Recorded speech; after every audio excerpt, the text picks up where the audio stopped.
ગુજરાતની રાજનીતિનું એપિસેન્ટર સૌરાષ્ટ્રને કહેવાય છે અને આજ સૌરાષ્ટ્રની અંદર અત્યારે હાલ દરેક પાર્ટીઓની અંદર આંતરિક ડખા ચાલી રહ્યા છે। એ પછી ભાજપ હોય, આપ હોય કે કોંગ્રેસ હોય, આમ આદમી પાર્ટીની વાત કરવામાં આવે તો છેલ્લા ઘણા સમયથી સૌરાષ્ટ્ર આપની અંદર ક્યાંક નેતાઓ એકબીજાથી નારાજ હોય, પાયાના કાર્યકર્તાઓનું સાંભળવામાં નથી આવતું અને જ્યારે વાત કોઈ નેતા સુધી પહોંચાડવી હોય છે ત્યારે એ વાત પહોંચતી નથી હોતી। પણ હવે આ જ ડખાઓની વચ્ચે વધુ એક એવા નેતા છે કે જેમને આપમાંથી રાજીનામું આપી દીધું છે। શું છે આખો આ મામલો, તેની વાત વિગતે કરીએ। નમસ્કાર, હું હંસિની અને તમે જોઈ રહ્યા છો નિર્ભય ન્યૂઝ। રાજકોટના આમ આદમી પાર્ટીના નેતાએ પોતાના પક્ષમાંથી રાજીનામું આપ્યું અને એક પત્ર લખ્યો છે। આ પત્રની અંદર ઘણી બધી વાત કહેવામાં આવી છે। આમ આદમી પાર્ટીના અરવિંદ કેજરીવાલ અને મનીષ સિસોદિયાને લઈને પણ ઘણી વાત કરી છે। સૌથી પહેલા તો આ પત્ર ઉપર નજર કરીએ અને કયા નેતાએ આ રાજીનામું આપ્યું છે એ પણ જોઈએ। આ રાજીનામું છે તે મહેશ રાઠોડ દ્વારા આપવામાં આવ્યું છે। અહીંયા લખવામાં આવ્યું છે, આમ આદમી પાર્ટીના રાજકોટના ઓબીસી આગેવાન અને 2026 રાજકોટ મહાનગરપાલિકાના વોર્ડ નંબર 12 ના ઉમેદવાર મહેશ રાઠોડનું આમ આદમી પાર્ટીમાંથી રાજીનામું। અત્યારે દેશમાં પેપર કાંડમાં યુવાનો અને વિદ્યાર્થીઓમાં આક્રોશ છે, જે વ્યાજબી પણ છે, કેમ કે હું પણ એક વિદ્યાર્થી, દીકરા અને દીકરીનો બાપ છું। મને ખ્યાલ છે કે આપણા સંતાનો પરીક્ષા માટે કેટલી તૈયારી અને મહેનત કરતા હોય છે, પરંતુ પરીક્ષાના સમયે સમાચાર આવે કે પેપર લીક થયું છે ત્યારે વિદ્યાર્થીઓ અને તેમના માતા પિતા ઉપર શું વીતે છે।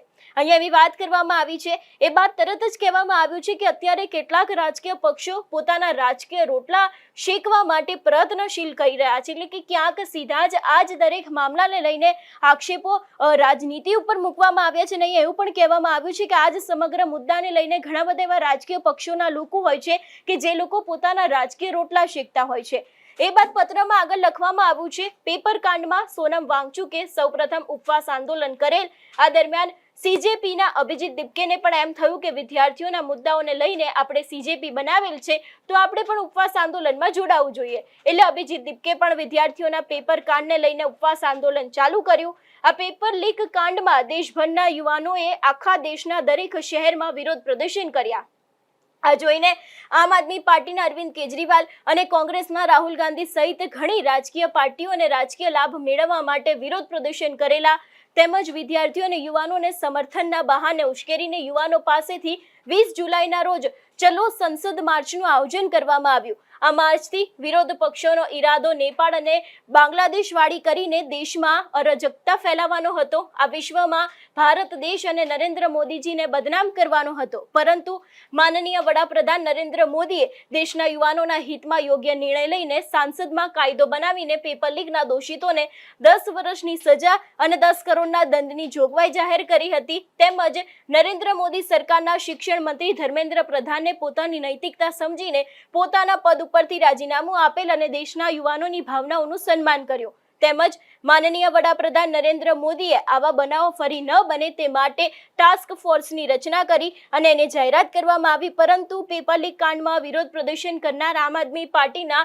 અરવિંદ કેજરીવાલ અને મનીષ સિસોદિયા એમ કહેતા હતા કે પંજાબમાં પેપર લીક થાય તો અમે શિક્ષણ મંત્રી રાજીનામું લઈશું, પરંતુ થોડા દિવસથી મીડિયામાં પંજાબમાં પેપર લીકના સમાચાર આવે છે, એ બાબત ઉપર કોઈ પણ જાતનો જવાબ આપ્યો નથી। તો હું અરવિંદ કેજરીવાલ અને મનીષ સિસોદિયાને કહેવા માંગુ છું કે તમારે તમારી નૈતિક ફરજ સમજીને પંજાબના શિક્ષણ મંત્રીનું રાજીનામું લઈ લેવું જોઈએ। અને બીજી બાજુ એ કહે છે કે જંતર મંતરના વિરોધ પ્રદર્શન દરમિયાન ક્રાઇમ ફેસ ડિટેક્ટ મશીનમાં 2500 જેટલા ગુનેગારોની હાજરી સ્થળ ઉપર જોવા મળી હતી। એ વાત અહીંયા આખી કરવામાં આવી છે। એટલે જે રીતે અત્યારે હાલ સીધા જ સવાલો તેમના દ્વારા અરવિંદ કેજરીવાલ અને મનીષ સિસોદિયા ઉપર ઉભા કરવામાં આવ્યા છે, કારણ કે એમની સત્તા અત્યારે હાલ પંજાબમાં છે। અને એવી વાત કરવામાં આવી હતી કે જો કદાચ પંજાબમાં પેપર લીકના સમાચાર સામે આવે તો અમે ત્યાંના શિક્ષણ મંત્રીનું રાજીનામું તરત જ લઈ લઈએ। અને પંજાબની અંદર પેપર લીકના સમાચાર છેલ્લા ઘણા સમયથી આવી રહ્યા છે, એવા આક્ષેપો પણ ક્યાંક અહીંયા મહેશ રાઠોડ દ્વારા મૂકવામાં આવ્યા છે। એ બાદની જો વાત કરવામાં આવે તો અહીંયા બીજી પણ ઘણી બધી રજૂઆત કરવામાં આવી છે। અહીંયા એવું પણ લખવામાં આવ્યું છે કે તેનો એ મતલબ છે કે ત્યાં પીડિત અને દુઃખી વિદ્યાર્થીઓની સાથે વિદ્યાર્થીઓની જાણ બહાર ગુનેગારો ત્યાં પણ હાજર હતા, જેમનો ઈરાદો અરાજકતા ફેલાવવાનો નહોતો। અને બીજી બાજુ કહેવાનું કે ભારત સરકારના વિદ્યાર્થીઓ તરફી નિર્ણયથી રાજી થઈને સીજેપી અને સોનમ વાંગચુકજીએ આંદોલનને પૂર્ણ જાહેર કરેલું, પરંતુ આપના અરવિંદ કેજરીવાલ હવે E20નો મુદ્દો ઉઠાવીને દેશના યુવાનોને ગેરમાર્ગે દોરી રહ્યા છે અને ક્યાંક અરાજકતા ફેલાવવા માંગી રહ્યા છે।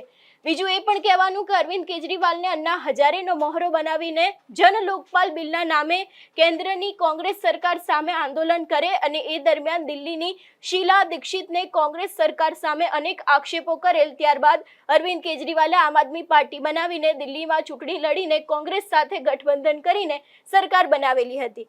એટલે અહીંયા ક્યાંક સીધા જ આક્ષેપો છે તો અરવિંદ કેજરીવાલ ઉપર મૂકવામાં આવ્યા છે, મનીષ સિસોદિયા ઉપર મૂકવામાં આવ્યા છે. અને જે રીતે આખું પત્રની અંદર વાત કરવામાં આવી છે કે જ્યારે તમે પેપર લીક ઉપર સવાલ ઉઠાવો છો અને જ્યાં તમારી સત્તા છે ત્યાં પેપર લીક થયું છે તો પછી કેમ કોઈ પગલાં ભરવામાં નથી આવતા. એટલું જ નહીં, આ પત્રની અંદર બીજી પણ ઘણી બધી વાત કરવામાં આવી છે. જે રીતનું અત્યાર સુધીના આખા કામ થયા છે એ દરેક વાતને લઈને પણ તેમના દ્વારા વાત કરવામાં આવી છે. અને અહીંયા તેમનું એવું પણ કહેવું છે કે આમ આદમી પાર્ટીના મુખ્યમંત્રી જેલમાં હતા, ઉપ મુખ્યમંત્રી જેલમાં હતા, સ્વાસ્થ્ય મંત્રી જેલમાં હતા, રાજ્યસભાના સાંસદ જેલમાં હતા, તેમ છતાં કહે છે કે કટ્ટર ઈમાનદાર.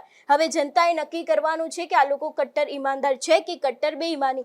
તેથી હું મહેશ રાઠોડ મારા અંતરાત્માનો અવાજ સાંભળીને આમ આદમી પાર્ટીમાંથી આજીવન રાજીનામું આપું છું. અને બાદ તેમના દ્વારા રાજીનામું આપવામાં આવ્યું છે. એટલે જે રીતે અત્યારે હાલ એક તરફ ક્યાંક અંદરો અંદરના ડખા ચાલી રહ્યા છે, બીજી બાજુ આ જ આપના નેતાઓ છે એ લોકો પોતાના પક્ષના નેતાઓથી નારાજ ચાલી રહ્યા છે અને એને જ પગલે સૌરાષ્ટ્રમાં વધુ એક રાજીનામું પડ્યું છે. અને ક્યાંક સીધા જ આક્ષેપો અહીંયા ક્યાંક અરવિંદ કેજરીવાલ ઉપર પણ મૂકવામાં આવ્યા છે.